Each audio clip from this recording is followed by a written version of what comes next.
Alright, judging by the beat and obviously the title if you clicked on it, I think everyone's going to think that I'm going to start doing diss songs on my rap analysis, but welcome to another rap analysis video. I like taking songs, breaking them down, why they were important to me or why I thought they were so good. I'm not doing reaction videos or review videos because the songs that I'm doing I've heard over 100 times, many hundreds of times, and I like them and I want to talk about everything I know about them and everything I don't know, and then if I put it out there maybe people will fill me in on the details that I don't know. And I usually do between 1990 to about 2010 when, family stuff, I stopped, wasn't into it as much, but I'll check for my favorites. But obviously back in the days in rap, they couldn't say the things that they say, or they can't say what they used to say anymore. Some of the things they used to say obviously wouldn't fly today, but it was a different time back then, and so I picked obviously Royce the 5'9" and Trey Little called Malcolm X, which was a diss to Eminem and D-12, and everyone else wrote on the thing that it was a diss to 50, but I felt like he was putting over 50 in my opinion. But so it came out around 2003. I believe it was on the Lost Sessions Part 1, Build and Destroy the Lost Sessions Part 1. It was someone said it was produced by Alchemist, but I cannot confirm that, and I haven't seen anything else anywhere. So basically what happened, if you don't know, Royce the 5'9" is a Detroit rapper who came up around the same time as Eminem, and they were cool, and they had a group called Bad Meets Evil. They did a bunch of songs. I think they did an album, like an underground album together. And they even did the famous song Renegade together, which Eminem ended up sending to Jay-Z, taking off Royce's part, and then Jay-Z did his part.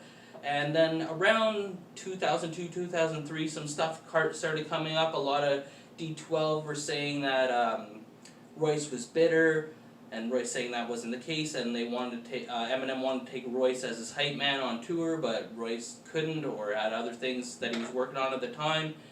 And so started being some tension there. Apparently Royce's manager went on the radio and was saying some rude things about Dr. Dre, which got back to Eminem. I don't even know if any of this is true, but I looked up on the internet, this is what I found. Can you believe the internet all the time? I don't know. And then I guess Royce did a freestyle and he said a line about anger management, and D-12 took that as a shot at Eminem because Eminem was actually on an anger management tour at the time. So then there was some shots thrown back and forth, and then I have to say, this song by Royce, to me, I know a lot of people will say otherwise, was the best Eminem diss of all time. Out of everybody that ever went at Eminem, and I realized he more went at D-12 in this song. He only threw a couple shots at Eminem, but I feel like this was the best effort. I feel like if Royce really wanted to, he really could have gone toe-to-toe, and as you've seen that from all the tracks they put together, he really can hold his own with them, right? So the song starts out, it's a pretty long song, and it starts out with Royce talking, and he says, D-12, the worst fucking rap group ever, you ready? And he says, Royce the 5'9" would like to apologize to the family of my homeboy Bugs for letting that line leak out of the radio. It was a long story how it happened. D-12 though, y'all better quit acting like that wasn't my man too. Like I was trying to disrespect him or something. I was trying to disrespect y'all. So what happened was there was another guy that came up with in the Detroit scene named Bugs, who rest in peace, is no longer with us, and they took some line of Royce saying something about him, and as the media always does, tried to make it seem like he was dissing Bugs, but I think he was trying to, what he was saying is he was trying to disrespect D-12. I don't even know what it was. I'm sure I could find it, but I wanted to record this video. I spent too much time researching. So anyway, he was just basically trying to clear that up, that they wouldn't be able to use that against them. And of course, I don't know if this came before the How Come song on the D-12 album that they actually made a video about that everyone says was about Royce. It's like, how come we don't even talk no more? I don't know what came first. I know D-12 did a song on the 50 Cent Back Down beat. There was a bunch of stuff, but I don't know the timeline of when each song, like this one and then this one and then this one, throwing back and forth, but this is just the one that stood out to me, so I'm going to cover that. And so he says, I was trying to disrespect y'all because that's what I'm doing from here on in. My new name from now on, don't even call me Royce the 5'9" no more. Call me Malcolm X, because everybody in the city want to kill me. And then he has some gun sound effects there in the background. I'm Malcolm X now, ha!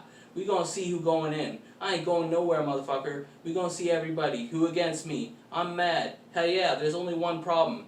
Every time you motherfuckers breathe on the mic, it's a motherfucking lie. Nobody believes you. And then that echoes, and then it's like, we gonna beat your ass down. We gonna beat your ass down. Y'all sound like y'all write y'all rhymes with motherfucking crayons, bitches. And then he goes in, he really goes hard on Bizarre, obviously picking apart his weight thing. He has some really vicious disses and takes, I mean, that's, I guess the thing about a battle is you gotta take anything you can and use it against your opponent. So he goes on forever. It's a long song and a long, but here he goes. So Royce the 5'9". Yeah, what rap crew I gotta snatch about the game? Who must I smack for saying my name? Somebody gon' die, it's probably you. You couldn't fit Bizarre's body in my shoes. I don't know what that means. Of course you couldn't fit Bizarre's body in his shoes. It must mean something else, please let me know what it means. You guys quick to talk all hood till I pop up, plus you just act tough cause Suge got locked up. I'm above y'all when you're dropping your raps to diss me, I only recognize the top of your hats. And I don't like Proof punk ass, R.I.P. Proof obviously, but this is just history. I'm not trying to rehash old thing. To me this is history and something I will always remember fondly. And when they say the way I take it is when they say they're going to kill somebody, I feel like they're going to kill them on the mic. Oh, they're going to murder them, they're going to murder them in the bars. I always took it as that kind of tongue-in-cheek kind of thing. Like that's what they meant, they're going to murder them on wax, and that's just how I choose to approach it. He don't like Proof's punk ass, he thinks he's tough. He keep 30 homies with him because he weak as fuck. I ever catch you by yourself, he's gonna fuck you up. Or sorry, if I ever catch you by yourself, I'ma fuck you up. I gotta realize what tense I'm reading it in. Snatch your little cheap ass chain and piece you up. You better hope you and the white boy keep in touch and be a good little hype man or your lease is up. So basically he's trying to say like D-12 and obviously Proof, because Proof is the hype man.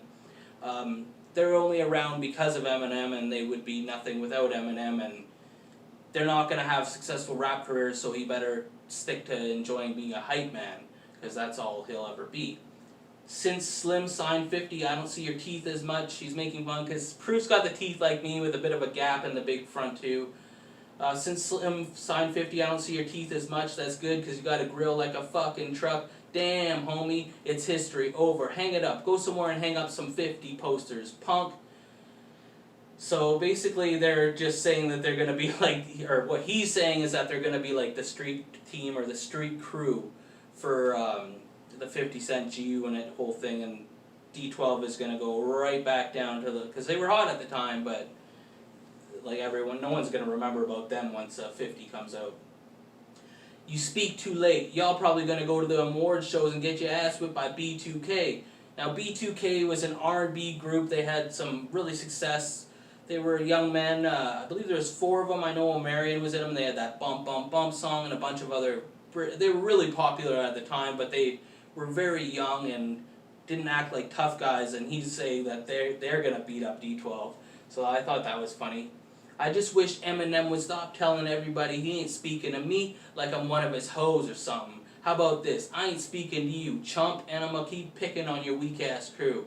So like I said, he only has a couple of lines against Eminem, but he's basically saying how everybody, you know, bows out down to Eminem, and he's not gonna do it like, oh, I'm not speaking to Royce. Well, how about this? He's not speaking to you, and then he's gonna keep, basically, in my opinion, obliterating, is that even a word? Demolishing D-12, which he does. I really think he does. Okay. Bizarre, you a fat stuttering fuck. He does have a bit of a lisp, I have to admit it. But, anyway. And I like all these guys. I'm not on anyone's side, just like the last video I did with the Ja Rule Eminem D-12 one. Like, I even like some of Ja Rule's music. I hope that doesn't get me unsubscribed, but there is a few songs I like of Ja Rule, and like, you know, I'm not on anyone's side. I just know a good song when I see one, right? So, Bizarre, you a fat stuttering fuck, you a joke, I choke whoever buttered you up. I've been riding by your house, you don't come out too much. You hiding, when I find you I'ma snatch you out of that truck and tie your fat stankin' ass to your couch and just feed you. You already look like you about to bust. I know it's so like, it's like elementary kids on the playground what they would say against each other, but it just makes me laugh because instead of saying like the normal, like I'm gonna punch you and beat you up in the streets, he's gonna feed him until he's gonna bust. Like, I just love it. You know, you can run and hide. I'll be on your porch with a cheeseburger trying to lure you outside, 'cause he's in it. Bizarre say G unit, I bet you throw some extra G's in it. Just like a stuttering fool can't reach intelligence, he sweats when he raps 'cause he's got a speech impediment. You bitch, Porky's pig in Porky's tomb, about to dig his own grave with a fork and spoon. I don't know what the Porky's pig in Porky's tomb line means. I think maybe he's just calling him a pig that's digging his own grave, I guess. I don't know if there's more to that, let me know if there is. And then he goes on to Denon and Swifty. Denon and Swifty, please, give it a year, both of y'all be raking 50s leaves.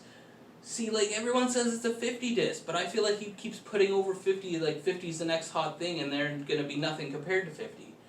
What do I know? The other rapper you got in your group, I don't even know his name, but he can shovel my snow. Let's face it, I gave it to y'all. Okay, sorry. Let's face it, I gave it to y'all. My little sister got 6 puppies that's braver than y'all. And you know what is different about my channel? Other people just play the songs, not even most of the songs, and show them listening to it. I actually try and read it. Sometimes I get the lyrics wrong, sometimes the lyric sites aren't right, sometimes I don't know what they're saying, or sometimes I do and I try and explain it, but these are my videos are different, man. They're good. Alright. Let's face it, I gave it to y'all. My little sister got 6 puppies that's braver than y'all. Y'all guys, it's gonna start the beef and I'm about to end with the quickness. I'm about to end this quicker than Bizarre can finish a biscuit. And obviously there's some words I won't say, so I just try and replace them as I can, but still have it make sense in the line. Quicker than quick shit, y'all ain't felt the half. Quicker than Eminem can pinch Elton's ass. Basically what he's saying is Elton John did a performance at one of the award shows of the Stan song with Eminem and did the girls part, and they were friends, so he's just kind of playing like that maybe Eminem's gay too, which I mean obviously isn't a big deal now, but back then that was a big diss, calling someone the F word, or you know, saying that they might be gay. Like that was a good way to diss somebody. Alright, let me see. And I believe this is track 23 off the Build and Destroy album it came off. Alright. Don't call me, I ain't ready to squash it yet. Kiss my ass, I don't want to talk to Hex. And I don't know who Hex is. Maybe they had somebody that was trying to like be the middleman and get the parties together. I don't know. If you know who Hex is, let me know. I am so sick I should be compared to cancer. Y'all throw up y'all dudes but don't swing like Fred G. Sanford. I don't know, maybe a boxer, let me know. I'll be making motherfuckers scratch their heads when I rhyme. Y'all little rappers crack your heads then rhyme. Go play. You little punk ass homies, y'all can scream and yell all you want. I'm feeling like I'm battling Keenan and Kel. I think that's from that one show when they had the skit being silly rappers. I think that's what he's saying. You bitch, none of y'all can put in the call to Keno. Paul better call me like he called Benzino. I don't know who Keno is either. And then he's talking about Paul Rosenberg, which is Eminem's manager. And I guess he called Benzino when Eminem and Benzino had their beef, and I don't know if he was trying to straighten that out or whatever. Matter of fact, I might even do a song with Ray. I'll sign with Murder Inc. and hit you with a song a day. Ray is Ray Benzino's name, Ray Benzino, and Murder Inc. is Ja Rule, who Eminem was beefing with Benzino and Ja Rule at the time, so he's saying he might even get down with them. And then it says we gonna beat your ass down, we gonna beat your ass like a couple more times. And then Royce talks a little bit here. He says, I don't even want y'all little punks to think I'm mad. Y'all like Ninja Turtles. You're nothing. Nothing. You're not on my level. I will beat your boss's ass. Trey Little, bring it on. And then he gets his little homie Trey Little on the track to finish it off. And he says, Trey Little, the baby gorilla. I'm just that guy. I'm 5'6", got stack lines, shit that high. I'm riding. Fuck you and your commercial appeal. I turn your head into blue and yellow purple hills. The D-12 had a song about purple pills. and he's using that against them. I bet you whatever that nobody beats my family. Eminem, Nelly said that he'll eat you like candy. What did you do? You got on the phone and called him up. I don't know if that's true. Apparently, Nelly said he would eat Eminem like candy. I guess he means in a battle or on if they did a collaboration song together and Eminem called him up.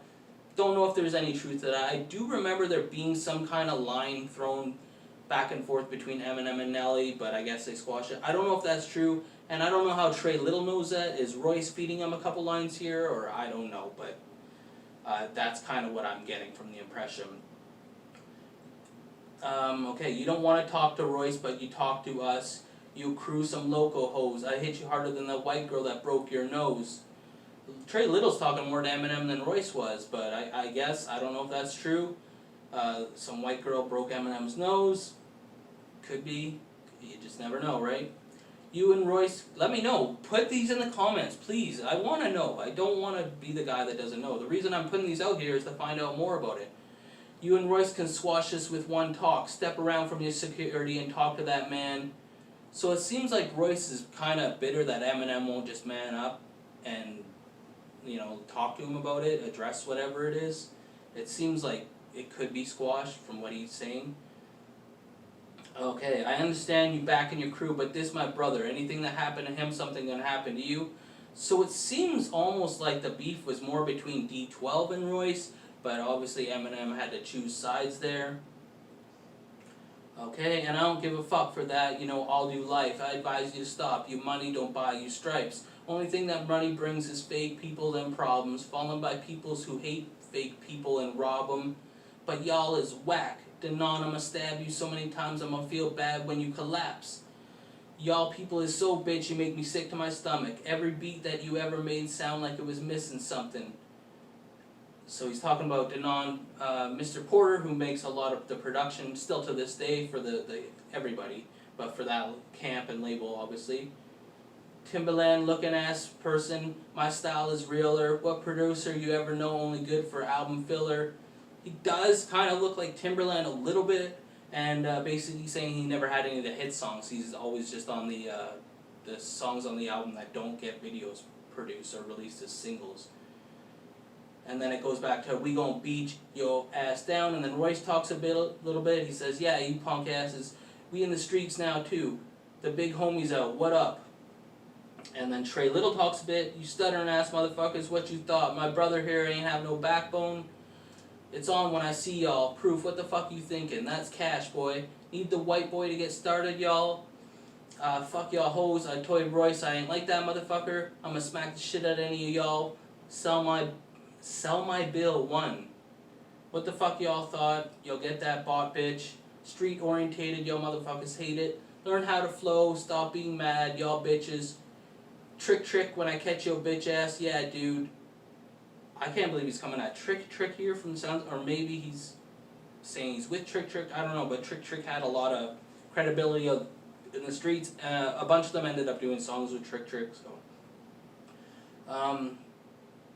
You come into your doom, you ended up like Click Boom, Rock City motherfucker regardless. Get the point, bitch, or get the hollows. It's cash flow, bitch, big homie. And that's it.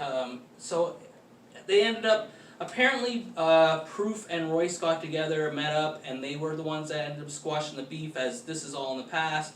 Eminem helped Royce get sober. Over the years, they got back together. He signed his group Slaughterhouse to a label. They did another Bad Meets Evil album. He's like his right-hand man now, so, you know, this is obviously 17 years ago, but I just found an interesting song, and I found he really went at them and held his own better than a lot of people I've seen. So I'm going to throw it back to my wrestling days. I used to listen to this song on road trips all the time, but make sure you like, or you get a leg drop, comment, or you get a clothesline, subscribe, or you get a suplex, and share, or you get a sleeper. This is another rap analysis video. I love doing those. Let me know what you think. Until next time.